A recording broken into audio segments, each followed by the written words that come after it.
Welcome back to another episode of SMS Games Talk, and this is Spider-Man PS4, The City That Never Sleeps, the Heist trailer, and I've already played through the Heist, so I'm going to give my honest review after watching this trailer.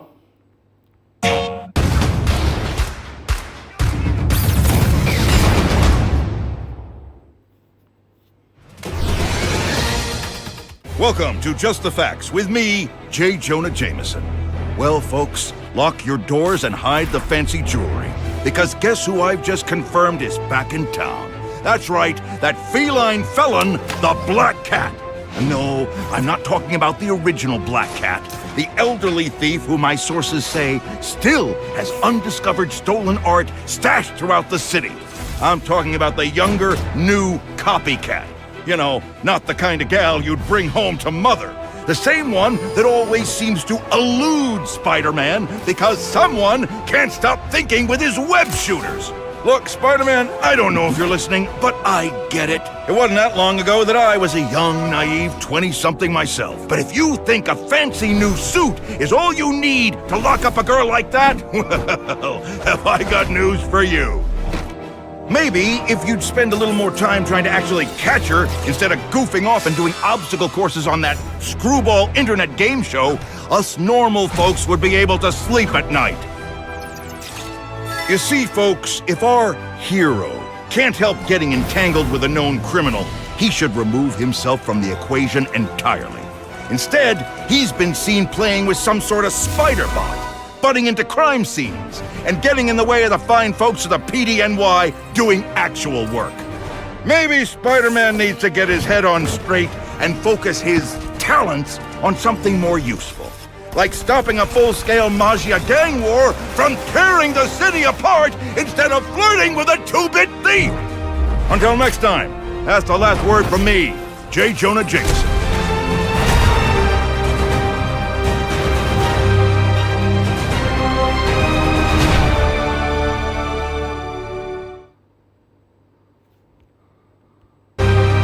With a two-bit thief.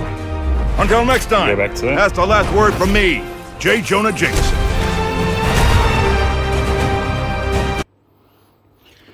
So I'll leave it on some gameplay to watch in the background, but yeah, my honest opinion on the Heist, it caught me off guard at first because, and this is complete spoilers, so if you haven't played it already, then of course click off this, but it was really enjoyable. It was really, really good. But it caught me off guard at first because Black Cat's talking about, you know, how the Magia mob gang has a son, and that's the reason why she's doing everything. And I had to play this 2 nights in a row to get it completed. It's a quick story in comparison to the actual main story, but I like it. I like DLCs like this where they don't drag out too much. They just, like, for games like Spider-Man, it's great to have little, like, backstory DLCs and stuff that do things like this and they don't drag out. You know what I mean? Like, they're not like a 10-hour or 20-hour, like, trying to compete with the main games, you know, like, story. You know what I mean? I like how it just, it's a quick little story and it still gets you immersed. So I very much enjoy that. I really do. I love it. But when Black Cat was talking about, you know, what really got me thinking and immersed into it is when she said that the mobsters, you know, they had a son. And I'm thinking to myself, like when Peter turned around and said, he's talking to himself, he's like, hold on a second, am I the dad? And all the rest of it, I'm like, hold on a second. Like, I know that in the story of Spider-Man and Black Cat, they have a previous relationship, but I didn't think they did that. Like, I didn't think they fucked or anything like that. You know what I mean? Like, I'm just thinking to myself, okay, so Spider-Man got himself some of Black Cat. How the hell is he going to explain this to MJ? Like, this is going to cause issues and everything. And I had to go a full, like, day and night of just sort of like before I played it again, and I'm thinking to myself and continue the story, and I just thought to myself the whole time, oh God, this is going to cause issues between Peter and MJ, you know. And when he when I got back into the gameplay and he explained to her and stuff, and she's like, ew, that's gross. And then she called him back and sort of was like, oh, I understand, you had a relationship, we're all adults and all the rest of it. And I didn't see her reacting that calmly to it. I'm like, I thought it was going to cause some relationship issues with them. But like, that's what I'm talking about, getting immersed in games and actually enjoying it. And that's the reason why I play games for, is because I like that immersion. I like being able to have a good story to sit back and just enjoy. Now, there was 2 bits that I did find difficult, and if you watch my gameplay on it, you will see that I actually found a couple of bits difficult. Chasing Black Cat on the train, that was a bit, complicated for me. Well, not complicated, but it was a bit difficult. And I had to actually do it quite a few times, because every time, like, it tells you to hold L2 and R2 to web zip through the train tunnel to catch up to Black Cat on the train. And every time I did that, it would always do the focus thing. Like, it would always do like the focus aim to shoot a web. But it didn't web zip me like I thought it was. Like, I thought it would just lock on to the next thing and then the next thing and the next thing. But you have to actually position yourself, like, to be able to do it. And I felt like I just did the normal web swinging, and then push to X, and then R2, and then X and R2. I just kept doing that over and over until it worked for me. Eventually it did.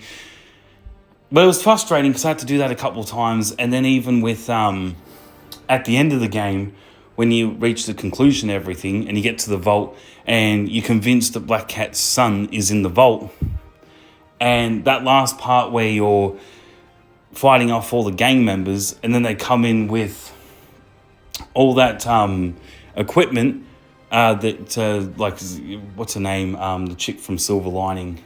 Then they have all her equipment. And I found it a bit difficult. Like, I found it cool that you had Black Cat's assistance at first, and you're able to essentially do like this sniper off, pin one gang member, and Black Cat jumps in, zip lines down, essentially takes them out. You wait for them to be separated, or you distract one gang member from another, and you take one out, and then you can mark one with the Black Cat logo, and she will zip line down and take that guy. Like, I like that. I like that gameplay mechanic. That was very good.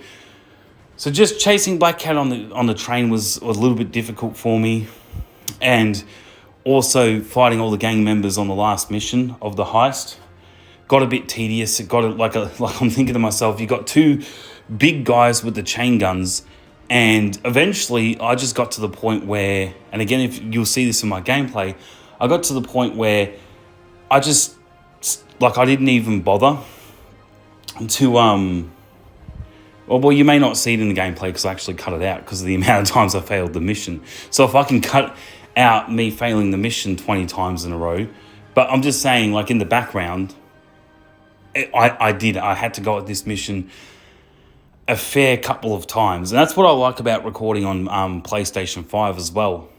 That I wish the Xbox had that feature of capturing your gameplay and being able to upload it. Like, that's a PlayStation thing. I wish that Microsoft would get the memo on that and be able to allow you to record, like, even for future consoles and stuff, allow capturing of gameplay recording like PlayStation does, and more than just 5 minutes.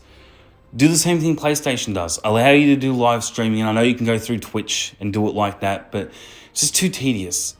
Just allow us to have that function on Xbox, the same as PlayStation, where you can just go bang, hit a share button on your controller, do a live stream recording, or you like through Twitch or YouTube, and also be able to allow us to record at least an hour of gameplay, the same as PlayStation. That would be great if Microsoft allowed us to do that on Xbox. Because there's a bunch of Xbox exclusive games like Forza Horizon and Halo that I would love to record the gameplay, but I just find it difficult to, whereas on PlayStation it's super easy and simple. You just record the gameplay for an hour, and then you go through the Share Factory, and then you just upload it directly from the Share Factory, so then you can get the most clearest that you can, whether it's 2180p or whatever it is. Not quite 4K. Share Factory will tell you it's 4K, but it's not. But it's still crystal clear enough, being uploaded directly from your console through the Share Factory to YouTube. It comes off clear enough, and I wish I had known this Share Factory trick ages ago, because then all my gameplay videos would have been clear. But anyway, getting back to the Heist DLC though, it was great. Like, apart from those two difficult, I guess every game and every main story campaign mission or every DLC is going to come with its challenges. Like Doom 2 Eternals, the Ancient Gods DLC, that has its fair share of, and we'll get into that eventually and do gameplay of that. But just saying, it all comes with its challenges. But the Heist was very well put together and very well done, and I enjoyed it. If I was to give it out of 10, I'd give it a 7 out of 10, only because although I didn't want the story to drag out too long, I feel they could have, I don't know, being the end conclusion, well, I'll give it an 8, actually. I'll give it an 8 out of 10. I'm not going to be too nitpicky about it. But I just feel like they could have dragged it out just a little tiny bit longer. They could have added like 2 or 3 extra missions to just relate to dragging the story out, just 2 or 3 missions more. That's just my take on it though. But I did find it a very enjoyable DLC, and I do highly recommend it. Like The City That Never Sleeps, the whole thing. I haven't played Turf Wars or Silver Lining yet. Turf Wars is the next one to be done. So, yeah, no, I reckon the whole dynamic between Black Cat and Spider-Man, I liked it. I actually did. I found it quite enjoyable. I like their little relationship tit for tat thing. Like, don't get me wrong, I like what Peter's got with MJ. But just imagine, like, do you know how you play as MJ in those little, side MJ missions where, well, it's not side missions, but the little MJ missions where you're in there and you stun gun the guys and you have to sneak around and all the rest of it. Imagine if that was replaced with Black Cat and you could actually play as Black Cat zip lining around the place. I reckon that'd be fun. But I don't know. I've got the to be continued.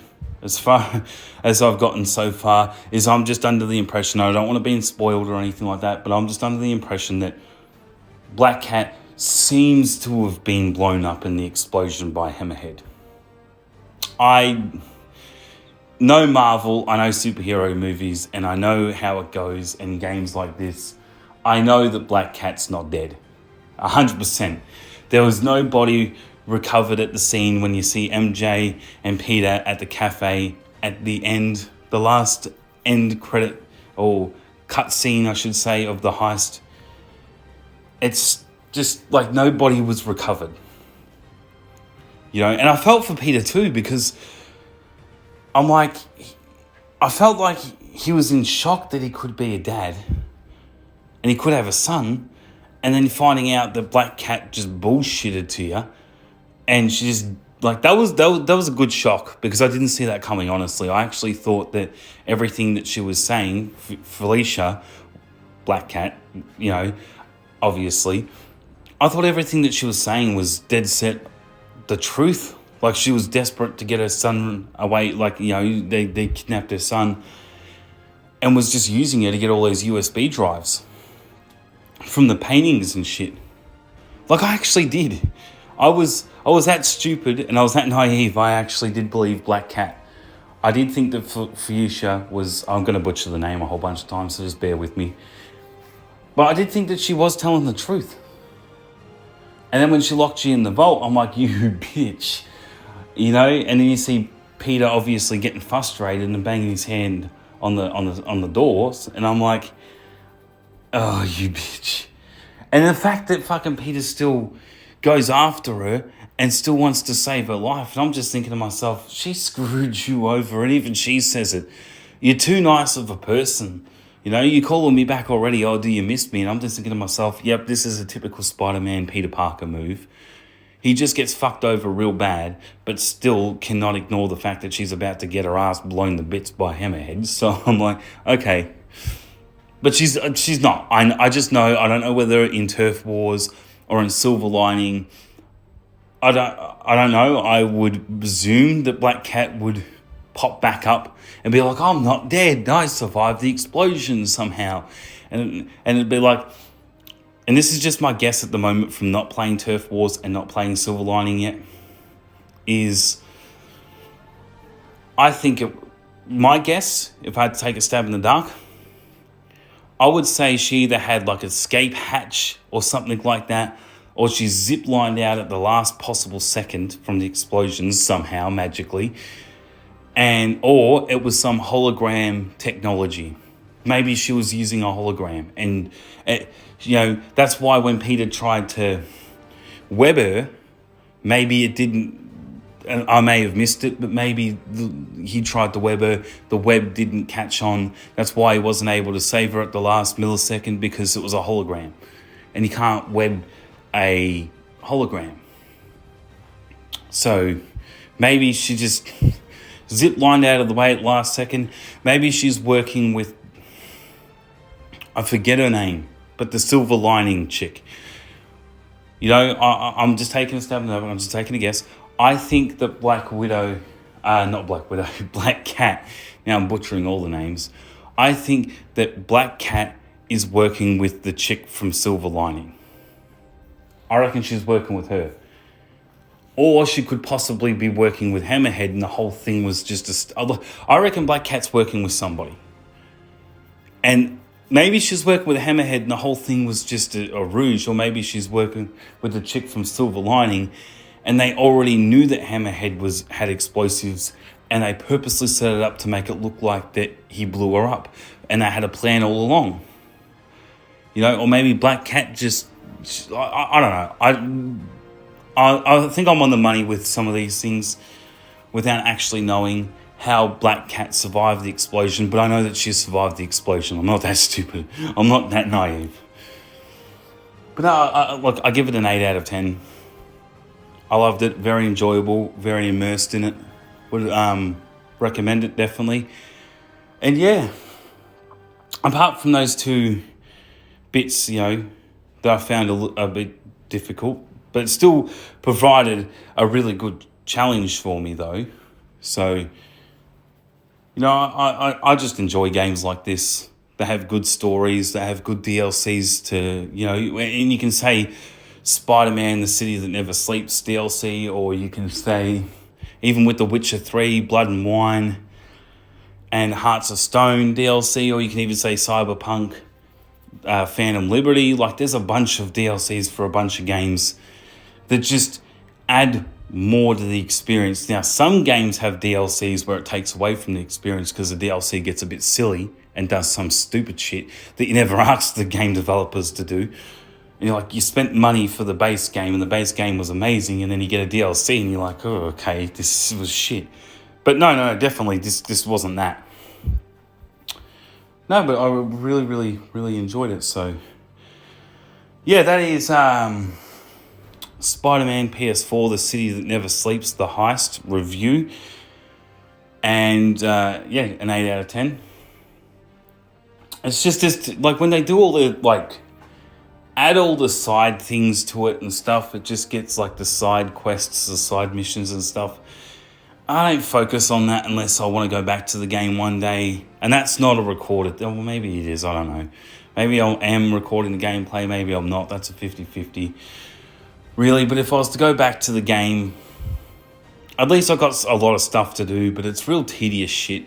Taking pictures of landmarks, finding the bags around the city, getting more crime tokens, taking out, bases with those army soldier guys, and it's really, if you just want to get 100% completion on the game, it's to go back, do a couple of things, not play it for ages, go back, do some more things, and that's just what I see Spider-Man being that game. Now, Cyberpunk was different story because I wasn't going to rest until I did everything in the game. That's how amazing that was. Spider-Man's the type of game where all the little side missions and everything that you got to do to get 100% completion on the game, that's just an excuse to come back to the game and still have something to do. You know what I mean? Maybe not main mission stuff, but to be able to just go back and have something to do when I jump back into the game one day. So it's good for that. All the side things, getting the poster location blueprint things and taking pictures of landmarks and finding those backpacks and all the collectibles and everything. It's just, and then doing Black Cat stuff and then all this other stuff. It's just great to come, like, they're good excuses to come back to the game every now and again when I'm feeling in a Spider-Man mood, to be able to just do that. But other than that, I don't really see that. I'm not a 100% completion guy unless the game is like Cyberpunk and is more than worth it. Don't get me wrong, Spider-Man's great, but it's still not Cyberpunk to me. So, I'm like Cyberpunk and The Last of Us and Red Dead Redemption and Grand Theft Auto, they're on a league of their own from games like Spider-Man, and even Doom. Doom's above Cyberpunk and always will be. And Doom's like in the gold class league, and then you got the premium gold class league, and Doom's in that league. Well, Doom and Cyberpunk, and then below that you've got The Last of Us, and then Red Dead Redemption and Grand Theft. I'm sorry, but I do see Cyberpunk. Well, Doom, I don't know. Doom is above Grand Theft Auto to me. It's just my personal opinion. The only reason why I say that is because I grew up with Doom. I grew up with Grand Theft Auto too, but just something about Doom was so special to me. Anyway, Spider-Man. I'm getting way off topic like a goldfish again. Keep getting sidetracked every 2 seconds, but no. Loved it, so without going around in circles, very much enjoyed it, 8 out of 10. So now it's on to Turf Wars. But as always, thank you for watching this episode of SMS Games Talk, Spider-Man, PS4, The City That Never Sleeps, the Heist review. And as always, if you're not streaming it, it ain't worth shit. Take care, guys.